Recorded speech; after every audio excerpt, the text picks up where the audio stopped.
So much for the days of big corporate expense accounts to pay for costly meals. Unfortunately, what we started to see was just less customers. With fewer Wall Streeters taking out clients and people in general less willing to lay down their credit cards for a fancy meal, restaurants once turning customers away are now trying to draw them in. Just want to welcome you. Even the most popular spots have radically changed their business strategy, offering cheap eats, even free food to fill their tables. This economic crisis has forced me to look back and say, okay, and look into it and dissect it and say, okay, this is what we need to do to change it and get it better. Just a touch Parmesan. Todd English opened his first restaurant, Olives, 20 years ago. Today, he's offering $19.89 prices for his meals during his Throwback Tuesdays. I love the fact that we're going back, looking at the business. I think we're becoming better business people again. A few blocks away, another top chef has crafted a new strategy.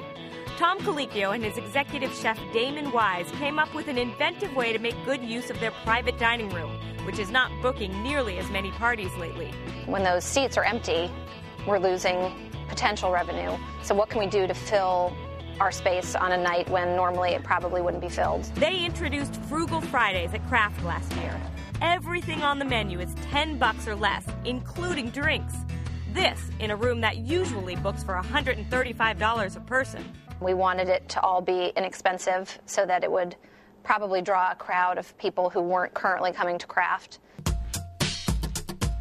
But in what may be the surest sign of the times, one restaurant gave away a 2-course dinner one recent night. You know, it would be easy for me to sit here and say, I hope it gets better. I don't have that luxury. And so I knew that to really ring the bell, to really make the call to action, I was going to have to do something really outstanding. Ed Brown opened 81 last year. It was perceived by the public as a high-end, special occasion kind of place. Brown is now taking steps to combat that, including adding a lower-priced, prefix, eco-friendly menu. My best hope for this year is not to think about how much money it can make. This is a year to survive.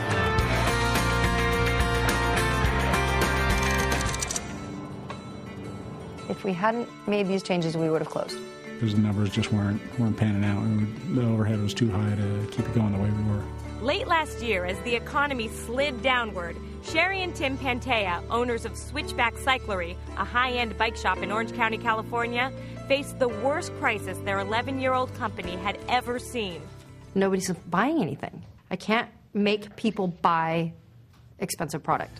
Their business had already been struggling as it tried to compete with internet retailers. Customers will come in with stuff that they printed off of the internet and say, you know, this is what I want and this is the price I can get it over here, but I want to buy from you. So that pricing is very difficult to compete with. But the economic downturn was the final blow. By November of 2008, we decided that we were going to close our doors. Yet the same drive that led them to start the business in 1998 didn't let them shut its doors. When it came to the point of live or die, they decided they wanted their company to live, and that meant making some drastic changes. We decided we'll give it one more try, but in order to do that, we're not going to be so retail-based. We're going to go more service-based.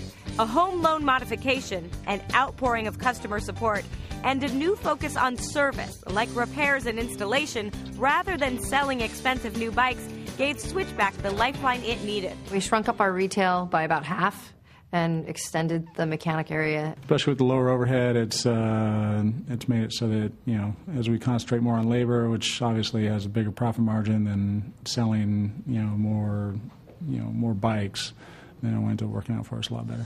The Pantea's business is now doing well, even as the economy continues to struggle. They say that even when things turn around, they have no plans to shift back to their old model. It's hard to do change until it's forced on you.